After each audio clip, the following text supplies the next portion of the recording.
Most people think that chocolate comes from a factory. It doesn't. This is where it begins.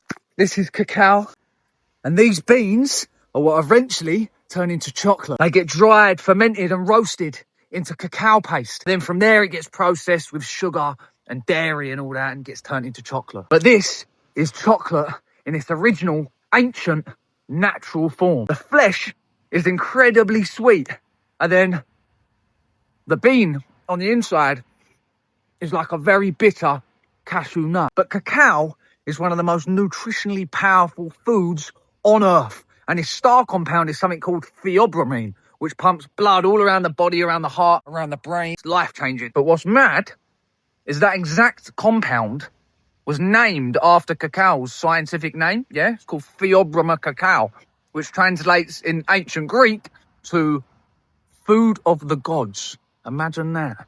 A pure blessing, man.